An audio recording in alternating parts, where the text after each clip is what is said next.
reflexión. La idea es combinar el aspecto práctico con el aspecto doctrinal acerca de la familia, y vamos a hacer una pequeña reflexión de unas 2 horas más o menos, así que póngase cómodo, por favor. Vamos a orar. Señor, te damos tantas gracias por este día. Suplico, Señor, que en tu bendición, Señor, en tu Espíritu podamos con calma, Señor, poder escuchar tu palabra, Señor, escuchar la voz de tu Espíritu. Pido perdón, Señor, por nuestras faltas, Señor, por todo el pecado, Señor, que impide que nosotros podamos ver con claridad tu rostro, Señor. Te suplico que bendigas esta congregación y te damos gracias por tu amor, Señor Jesús. Amén. Bueno, como antes que cualquier otra cosa, quiero pedir perdón a ustedes por el retraso de media hora que tuvimos el día de hoy. Hoy, francamente, no habíamos previsto el asunto del sonido, y ya con prisa las cosas no salen bien. Entonces intentamos poner el sonido y algo falló, pero bueno, finalmente ya estamos aquí. También quiero agradecer la idea de Efraín. De hecho, eso fue idea de Efraín, no fue tanto idea mía, y me pareció en su momento un buen tema, porque bueno, la familia como tal, hermanos, es el centro de la voluntad de Dios en la tierra, en la civilización que Él deseó crear en su momento, ¿no? La familia como tal es una institución de Dios, y esto es muy importante que lo tomemos en cuenta, porque si es una institución de Dios, pues es algo que es sagrado, ¿no? Así como la vida misma, así como el sexo que el Señor nos ha asignado, o como la raza o el país donde nosotros nacemos. De alguna forma, al ser designado por Dios, pues es sagrado, ¿no? Para nosotros, y por tanto la familia en estos días pues ha sido muy demeritada, porque se ha definido de formas diferentes, como bien mencionaba Efraín. Pues ahora se vale formar familias de lo más heterogéneas posible, ¿no? Es decir, hombre con hombre, mujer con mujer, y etcétera, ¿no? Entonces, sin embargo, el Señor, en la voluntad del Señor, Él definió las cosas de una manera y con un propósito, ¿no? O sea, aquí el detalle es de que el Señor vio en el futuro cómo es que se iba a levantar una teocracia en la tierra, y a través de esa teocracia Adán iba a ser, junto con su familia, el administrador de la creación, iba a generar hijos, iba a generar nuevas familias, y estas familias tendrían que estar delante de la presencia de Dios, delante de su gloria, delante de su rostro, ¿no? Vamos a ver Génesis, por favor, Génesis capítulo 1, por favor. Esto ya lo vimos la semana pasada, pero bueno, vamos a dar una refrescada. 1:27 dice: y creó Dios al hombre a su imagen de Dios lo creó, varón y hembra los creó, y los bendijo Dios y les dijo: fructificad y multiplicaos, llenad la tierra y sojuzgadla, y señoread en los peces del mar, en las aves de los cielos, y en todas las bestias que se mueven sobre la tierra. Interesante ver es que Dios creó al hombre, y es el único ser en la creación sobre la tierra que lo ha creado a su imagen y semejanza. Es decir, a los leones, a los perros, a las vacas, a ningún otro ser en la tierra creó a Dios a su imagen y semejanza. Es muy importante ver que semejanza no implica igualdad. Para todos aquellos que estudiamos geometría en la prepa o en la universidad, entendemos que la semejanza no implica igualdad, sino proporcionalidad. Es decir, el Señor nos dio algunos atributos a nosotros semejantes o muy iguales a lo que es Dios. Por ejemplo, tenemos un intelecto, tenemos la capacidad de relacionarnos, tenemos cierta capacidad de discernimiento moral, podemos saber de alguna forma lo que es bueno y lo que es malo delante de Dios, podemos crear algunas cosas, tenemos el intelecto para crear máquinas, para cambiar nuestro medio ambiente. Tenemos ese intelecto que el Señor nos ha dado, ¿no? Muy diferente a cualquier otro ser vivo, que cuando puede cambiar su entorno de una forma muy limitada, el ser humano puede inclusive hasta destruir el mundo, ¿no? Así lo ha creado el Señor, tiene esa capacidad. Pero fíjense que dice aquí: varón y hembra los creó, es decir, tanto al hombre como a la mujer los creó a imagen y semejanza de Dios. Hombre y hembra fueron creados, varón y hembra, fueron creados a imagen y semejanza de Dios. Como bien lo contaba Efraín, bueno, el sentido de esa creación en dos polos, en dos formas, tenía que ver con que somos complementarios. Y lo que yo no tengo, bueno, mi esposo me lo complementa. Y lo que mi esposo no tiene, yo se lo complemento.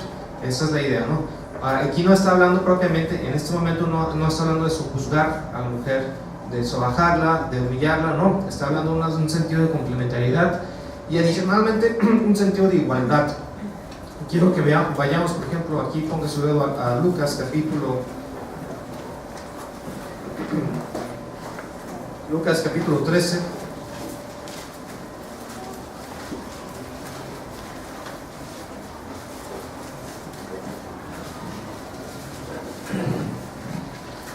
Versículo 10 dice: enseñaba Jesús en una sinagoga en el día de reposo, y había allí una mujer que desde hacía 18 años tenía un espíritu de enfermedad y andaba encorvada y en ninguna manera se podía enderezar. Es decir, la señora, aquí está hablando de Lucas, es doctor, es importante, es médico, entonces él podía discernir lo que era una enfermedad del cuerpo tal cual y lo que era más allá de una enfermedad del cuerpo, ¿no? Y al parecer esta señora tenía una enfermedad que iba más allá de su cuerpo, ¿no? Decía que si desde hace 18 años ella tenía un espíritu que le hacía andar como encorvada. Dice: cuando Jesús lo vio y la llamó y le dijo: mujer, eres libre de tu enfermedad. El pequeño detalle aquí es que era día de reposo, dice. Y puso las manos sobre ella y ella se enderezó luego y glorificaba a Dios. Pero el principal de la sinagoga, enojado de que Jesús hubiese sanado en día de reposo, dijo a la gente: 6 días hay para que se debe trabajar, en estos pues venid y sed sanados y no en el día de reposo. ¿Qué le importaba más a esta persona? ¿La persona en sí o las formas litúrgicas? Pues las formas litúrgicas, ¿no? ¿Por qué? Porque nuestro Señor le dice, entonces el Señor le respondió y le dijo: hipócrita, cada uno de vosotros no desata el día de reposo su buey o su asno del pesebre y lo lleva a beber. Es decir, en el día de reposo ellos desataban a sus animales y los llevaban a beber, era un trabajo, ¿no? Y tenían algún cuidado sobre ellos, ¿no? Dice, el versículo 16, que es donde quiero llegar, dice: y a esta hija de Abraham, que Satanás había atado 18 años, ¿no se le debía desatar de esta ligadura en el día de reposo?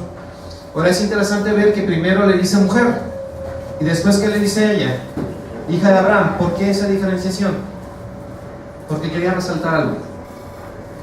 Los fariseos y los maestros de la ley entendían que ellos eran descendientes de Abraham y por lo tanto herederos del reino de Dios de una manera natural. Yo no quiero decir que eso esté bien o mal, sin embargo esa era su percepción, ¿no? Pero las mujeres en el primer siglo eran tenidas en menos, como cosas, básicamente. Aquí nuestro Señor le está diciendo: esta persona que ha sido creada a imagen y semejanza de Dios es tan digna de recibir las promesas de Abraham como ¿quién? Como tú. Y eso es muy importante, hermanos, porque en primera instancia, y estamos hablando después de la caída del hombre, a raíz de la caída del hombre, las relaciones entre hombres y mujeres se distorsionaron de una forma muy importante.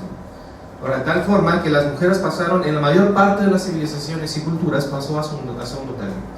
En el caso de los griegos, se permitía la homosexualidad entre los hombres porque según ellos, según su muy culta forma de ser, la única relación de igualdad podría ser entre hombres y hombres.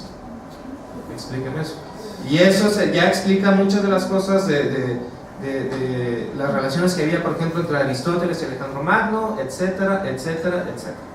Sin embargo, nuestro Señor Jesús está diciendo: no, las mujeres tienen el mismo derecho de heredar el reino de Dios que ¿quién? Que los hombres. Y como ellos, de alguna forma, Dios creó una familia a imagen y semejanza, 2 personas, que son coherederas de la vida, eso implica que tanto el hombre como la mujer tienen los mismos derechos delante de ¿quién? De Dios. Tienen el mismo valor delante de Dios.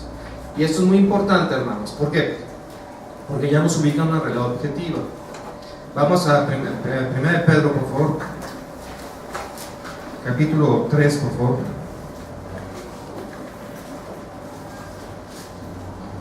Dice versículo 1: asimismo vosotras, mujeres, estad sujetas a vuestros maridos, para que también los que no creen en la palabra sean ganados sin palabra por la conducta de sus esposas. Y aquí ya es donde comenzamos un poquito al regateo a través de los años. Aquí habla de qué? De sujeción. Está hablando de un orden. Está hablando de que hay una línea de mando, hay un orden. En todas las organizaciones humanas, hermanos, en todas, sin excepción, sea una organización de hombres, una organización de mujeres, una organización mixta, en la sociedad, solamente puede haber una cabeza en la organización. ¿Por qué? Porque si hay 2 cabezas, ¿qué es lo que sucede? Se hace un desorden y finalmente no hay rumbo. O sea, finalmente unos dicen vamos para allá, otros vamos para acá, ¿no? Es el mismo caso de Dios con nosotros, con la iglesia y con los individuos. No puede haber dos voluntades que tengan el mismo peso. ¿Cuál debe tener más peso? La voluntad de Dios, ¿no? La voluntad de Dios tiene que tener el peso total en nuestras vidas. ¿Por qué? Porque si yo comienzo con que mi voluntad tiene el mismo peso que la voluntad de Dios, ¿qué es lo que va a suceder? pues estoy mal, pues voy en un mal camino. Aquí dice asimismo, vosotras mujeres estad sujetos a vuestros maridos. La palabra sujeción aquí está hablando de estar bajo autoridad. Y aquí los hombres ya comienzan a decir, bueno, qué bien, yo soy el rey de la casa, a mí me gusta que me traigan, y no sé si se acuerdan ustedes, las pantuflas ahí. Los que saben a qué me estoy refiriendo. ¿Para qué? Para que yo esté en mi reposer, me den mi periódico y yo soy el rey de la casa. Ni me molesten porque yo ya trabajé mis 8 horas, ¿no? Así somos los hombres. Digo, con toda la honestidad.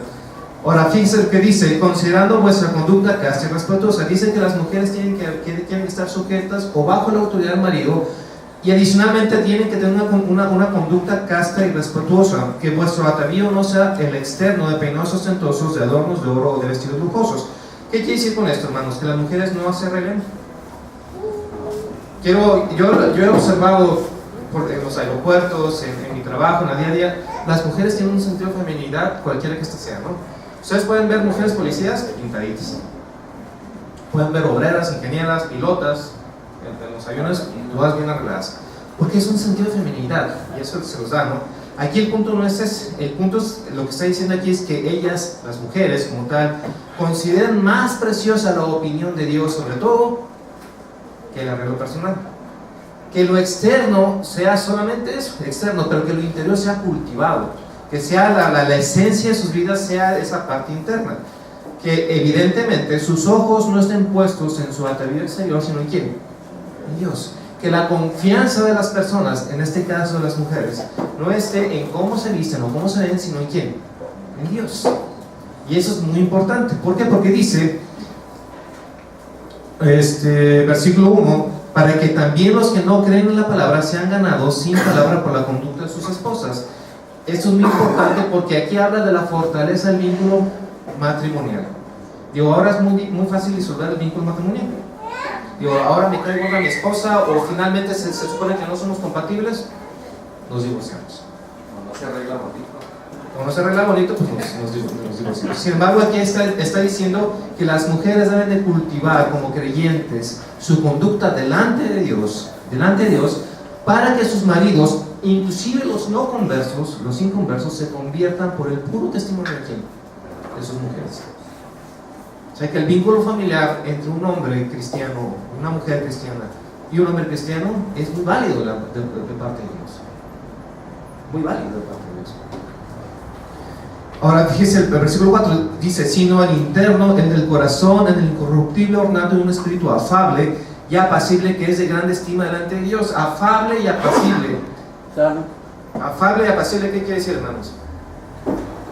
Afable es tranquilo, con mansedumbre, y apacible, con paz. Hermanas, muchos de nosotros, ustedes, somos conocidos en el Walmart como: ay, viene la señora que va a venir a reclamar esto y esto y esto. Eso no es un espíritu apacible. O no, viene el de la energía eléctrica, los de CFE, me viene a cortar la luz y hasta le recuerdo lo que no debo recordar. O qué tal, yo soy la primera que exploto en mi casa. No, ese no es el punto. El punto aquí dice que deben de ser apacibles y afables, amables. Esa es la conducta que Dios espera de una creyente. Yo sé que los hombres en este momento están regordeándose, pero espérense, en la segunda parte ahí va a venir la venganza. Dice: sino el interno, el del corazón, en un incorruptible ornato de espíritu afable y apacible, que es de grande estima delante de ¿quién? Como ya vimos anteriormente, que las mujeres tienen que tener sus ojos puestos en Dios y la aprobación de Dios. ¿Qué es lo que más estima Dios de una mujer? ¿Un espíritu qué? Afable y apacible. Afable y apacible. Ahora, ustedes pueden decir: bueno, esto es muy duro. Pues sí lo es, pero eso es lo que está esperando Dios de nosotros. Es lo que espera Dios de nosotros. Es lo que espera Dios aquí de una mujer creyente, dice. Porque así también, y pone un ejemplo en el Antiguo Testamento, se ataviaban en otro tiempo aquellas santas mujeres que esperaban en Dios, estando sujetas a sus maridos, como Sara obedecía a Abraham, llamándole Señor, muy buena práctica, de la cual vosotros habéis venido a ser hijas, si hacéis el bien, sin tener ninguna amenaza. Vosotros, maridos, igualmente vivid con ellas sabiamente, dando honor a la mujer como un vaso más frágil y como coherederas de la gracia de la vida, para que vuestras oraciones no tengan esto. Entonces está diciendo como un ejemplo, bueno, las mujeres tienen que vivir en esa santidad, en un espíritu afable y apacible, porque esto es lo que agrada a Dios. Ahora, tiene que haber un sentido de autoridad con el hombre. Estamos hablando de un hombre, ¿no? Sin embargo, cuando hay autoridad de parte del hombre, está hablando que el hombre tiene una responsabilidad. O sea, la autoridad sin responsabilidad no tiene sentido. Yo puedo decir, yo soy el que manda en mi casa, bueno, pero tú eres responsable de qué. Y esto es muy importante. Efraín estaba hablando sobre Adán, estaba hablando que con la primera persona que se detuvo Dios a platicar el asunto de lo que había pasado fue con quién, con Adán. Pero en este caso, ¿quién es la cabeza de la familia? El hombre. Bueno, y como para qué. ¿Qué significa eso? Definamos y damos 3 ejemplos. ¿Qué significa ser la cabeza de la familia? Hermanos, para no ir con muchos rodeos, ser cabeza de la familia implica que usted ame a su familia como Cristo amó a la iglesia. Así dice Efesios capítulo 5. Yo debo amar a mi esposa y a mis hijos de tal manera que ellos puedan ver el amor de Cristo por la iglesia de la misma manera. Bueno, ¿y esto qué quiere decir? Bueno, hermanos, si usted quiere ser el jefe de la familia, usted quiere ser el rey de la casa, primero tiene que haber ciertos prerequisitos. Y uno de esos prerequisitos es que el que primero debe de orar en su casa es usted. El primero que tiene que estar hincado buscando la voluntad del Señor en su familia es usted. No le busque, es usted. El primero que tiene que estar llevando la palabra de Dios a su familia, como Cristo trajo la palabra de Dios a la iglesia, ¿es quién? Usted. O sea, no hay excusa, no es de que, amor, léeles a los niños. O amor, haz el devocional tú. No. El devocional familiar tiene que ser iniciativa de quién? Del Padre. Y es el primero que tiene que estar en la mesa como con tranquilidad, con mansedumbre y con toda la comunión de parte de Dios, porque Él va a predicar la palabra de Dios ¿a quién? A su familia. La administración de la palabra de Dios en la casa tiene que ser ¿de quién? El Padre. ¿Y quiénes las que normalmente ministran en la casa? Las madres. Y usted puede decir, es que yo no tengo tiempo, es que mi trabajo. Dios no le está preguntando eso, ¿se da cuenta? Así como a las mujeres no les está preguntando simple y sencillamente, está diciendo espíritu amable, apacible. De la misma forma, aquí el Señor no le está preguntando a usted si tiene un trabajo de 20 horas. Le está diciendo, usted es el líder de la casa. Ese es el mandato que usted tiene, soberano sobre la familia. Pero adicionalmente, cuando usted está en la mesa, ¿quiénes deben de comer primero? Sus hijos, su familia. Usted tiene que proveer para ellos. Si hay muy poca comida, los primeros que deben de comer son ellos. Y si no hay comida para usted, ¿sabe lo que usted debe hacer? Orar delante del Señor y que sus hijos lo vean y decir gracias Señor por esta provisión y aguantarse. Así es como Cristo amó a la iglesia, y eso es lo que Cristo espera de usted. Cristo espera de usted que usted sea el líder de la casa en el ministerio en la iglesia. ¿Qué quiere decir con esto? Ay, ahora ve tú a la reunión de mujeres. No, ve tú a pintar la iglesia. Ve tú a arreglar. No, vamos tú y yo como una familia a ministrar en la iglesia, porque yo soy el líder de la casa y mi interés espiritual está en que ¿qué? En que mis hijos y mi familia ministran. ¿En dónde? En la iglesia, porque Cristo amó a la iglesia ¿de cómo? De esa manera. Esa es la función de un padre, de un líder en la casa. ¿Quién es el primero que debe servir? Los hombres.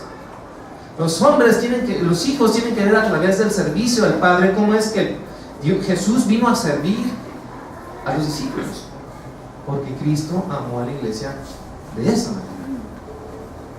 No, pues o sea, usted llega a la casa y como buen jefe de casa llega, se sienta en su reposero, le trae las chanclitas, nadie lo molesta, el Señor es intocable. No, usted tiene que lavarle los pies a su esposa, lavarle los pies a sus hijos. ¿Cuántas veces lo ha hecho? ¿Cuántas veces? ¿Cuántas veces usted ha puesto la otra mejilla en la casa? ¿Cuántas veces? Ese es el punto, hermanos.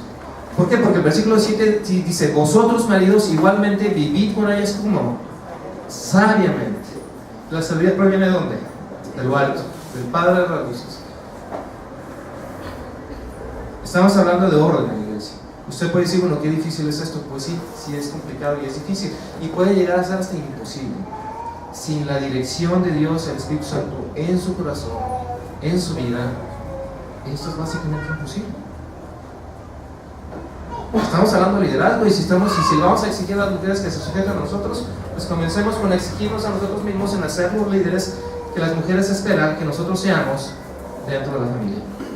¿Cuántas veces usted se ha sentado con toda la humildad a rendirle cuentas a su mujer de cómo va la familia? ¿Cuántas veces? Y no estoy hablando de dinero, estoy hablando de la condición espiritual de la familia.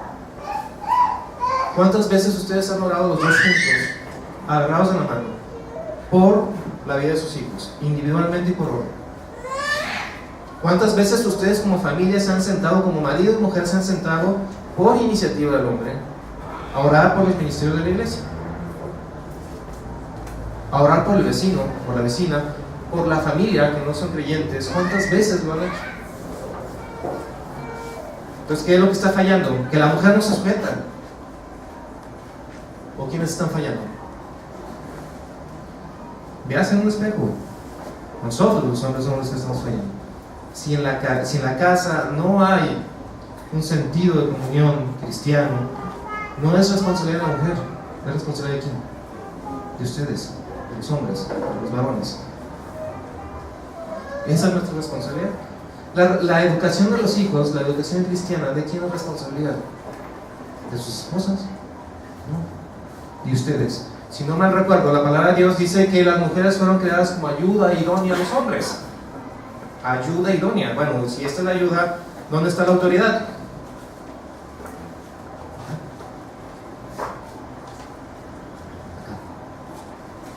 ¿Cuál es el rumbo de su familia? ¿Hacia dónde van?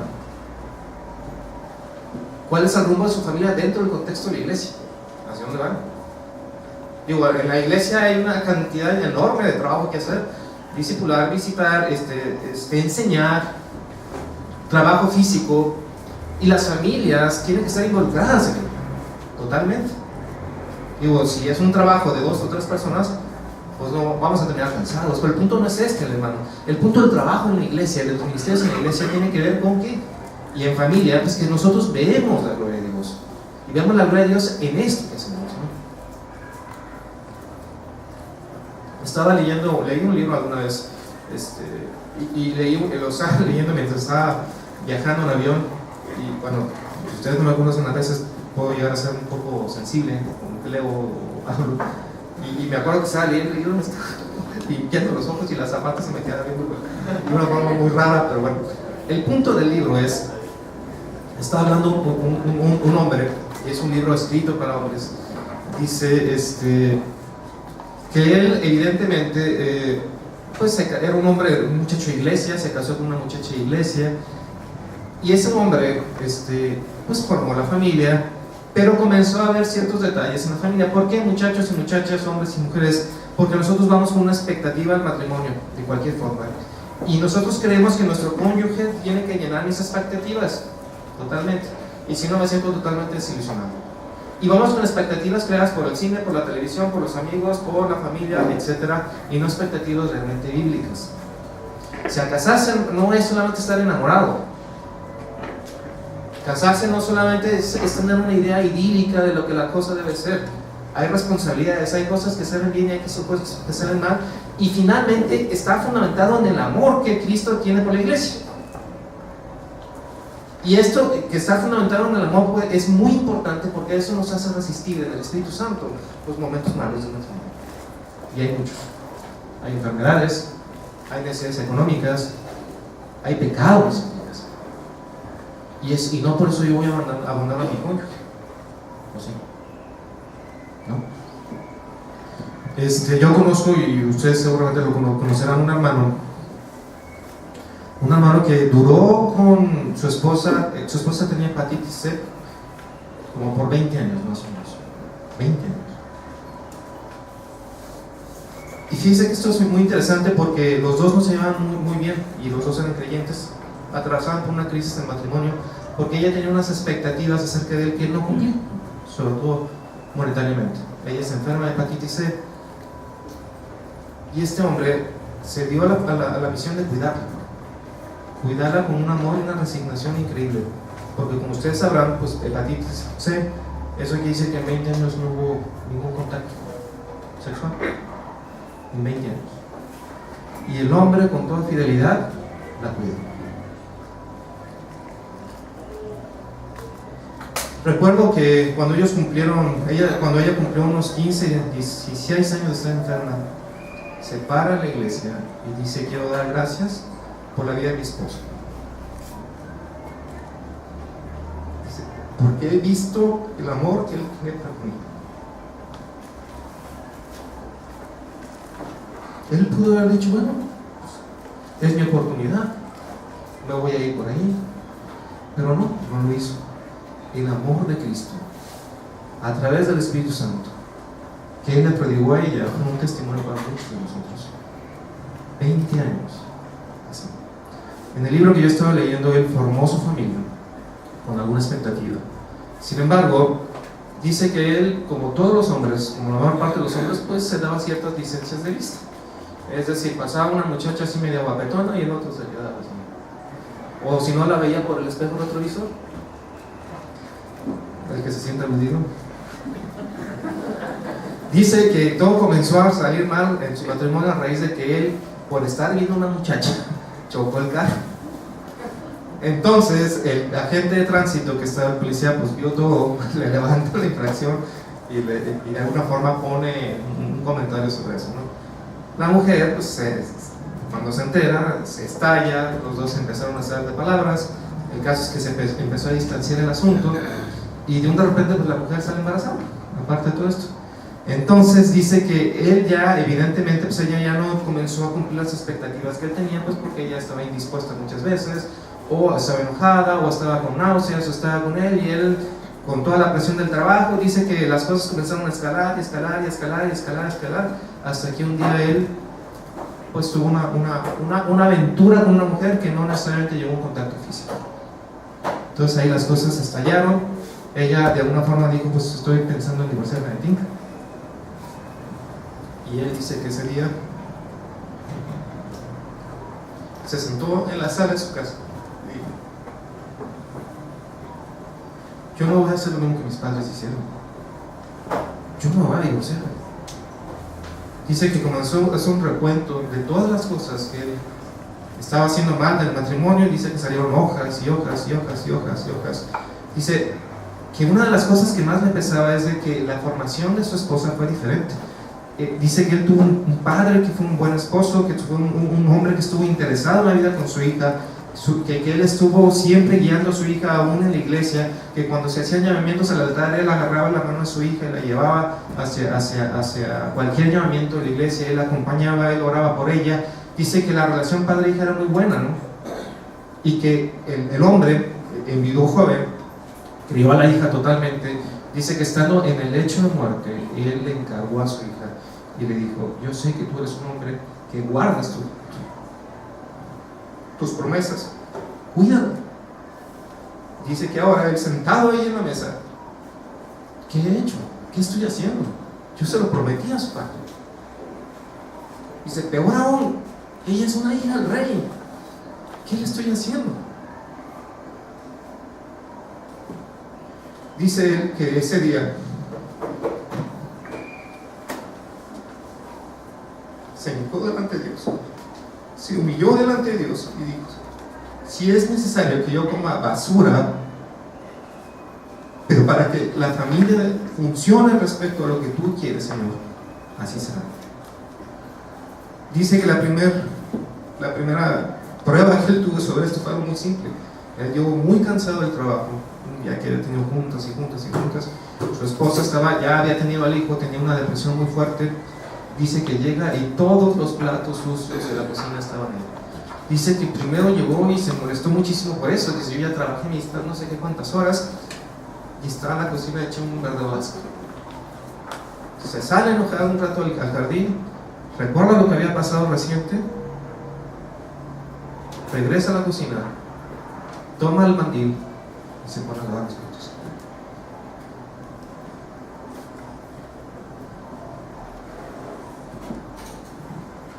Al día siguiente se despierta su mujer Y él, hasta el desayuno ya la tenía ahí. Dice que ella comenzaron a reconstruir la relación. Comenzaron a reconstruir su relación a partir de que él bajó la guardia, bajó sus expectativas y decidió honrar al Señor hasta ese punto. ¿Qué quiero decir con todo esto? Hermanos, y estoy hablando para los varones. Usted puede quejarse de todo lo que quiera de su esposa, pero la responsabilidad de la familia y de su matrimonio es suya. El Señor no le va a pedir cuentas a ella, se las va a pedir a usted. A ella le va a pedir cuentas por otras cosas, pero de lo que es estrictamente la institución de la familia, las cuentas las va a dar usted. ¿Qué cuentas le va a dar a Dios del estado de su familia? ¿Qué cuentas? ¿Qué está usted dispuesto a hacer para obedecer la palabra de Dios y ser el líder en su casa que usted debe de ser? Digo, si no son muy simpáticas las bromas de sí, yo soy no sé qué, pero olvidemos las bromas en un sentido de seriedad delante del Señor, de introspección y análisis. ¿Qué está usted dispuesto a hacer delante del Señor para crear una institución, una familia que honre el nombre de Dios? Que su esposa esté en un entorno seguro, glorificando al Señor.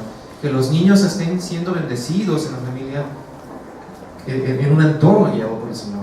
¿Qué está dispuesto? ¿Hasta dónde va a llegar? ¿Hasta dónde se va a comprometer usted de esto? ¿Quién está dispuesto a hacer esto? ¿Quién va a ser el hombre y el varón que, como Josué lo dijo, mi casa, yo y mi casa alabaremos al Señor? Yo y mi casa. Y esa declaración es muy fuerte. ¿Por qué? Porque Josué vio la gloria de Dios. Josué no se dejó llevar por la palabrería de los demás. Él había visto la visión de la gloria de Dios, de la voluntad de Dios, y la siguió hasta las últimas consecuencias. Tiempo después, ya cuando hay apostasía en el pueblo de Dios, ¿qué es lo que él dice? Yo y mi casa me pongo delante de Dios, y yo como la institución, como la autoridad de mi casa, sé que vamos a seguir a ¿quién? A Dios. ¿Por qué no se compromete delante del Señor? Ciertamente que el Señor nos ha llamado a ser buenos padres, no a tener buenos hijos. Bueno, pues es cierto. Aquí el punto es, ¿quién de ustedes se va a comprometer a orar por sus hijos, a ser ese ministro de la familia, a ser el líder de parte de Dios en la familia, y a que se levante una generación después de usted que conozca el nombre de Dios? Una generación después de usted que conozca el nombre de Dios. ¿Quién está dispuesto? ¿Quién? Oremos. Señor, te damos tantas gracias por este día, y ahora, Señor, te suplicamos que tú desafíes nuestros corazones, Señor. Desafíes en el sentido de que nosotros podamos ver tu gloria, tu palabra y lo que requieres de nosotros, y que podamos tener un corazón humilde, Señor, para que nosotros, hincados, Señor, delante de tu presencia, podamos pedir sabiduría, consejo, escuchar tu voz y hacer lo que tú nos dices, Señor, con gozo en nuestros corazones, sabiendo, Señor, que finalmente veremos tu gloria, Señor, en unos hijos que han sido bendecidos, Señor, en ser un hogar cristiano, Señor, unos hijos que tienen al menos un padre que es cristiano, Señor, y que finalmente nosotros deseamos ver tu gloria con vidas transformadas, Señor, con vidas, Señor, generadas por tu Espíritu. Ahora, Señor, te suplicamos que tú nos des coraje, Señor, nos des valor en nuestros corazones, y que podamos no ser guiados, Señor, por la carne, no ser guiados por esta sociedad, por este mundo, sino ser guiados por tu Espíritu hasta las últimas consecuencias, Señor. Te damos gracias por tu amor, por tu bondad, en nombre de nuestro Señor Jesús. Amén. Bueno, hermanos, vamos a ir por nuestros hijos y vamos a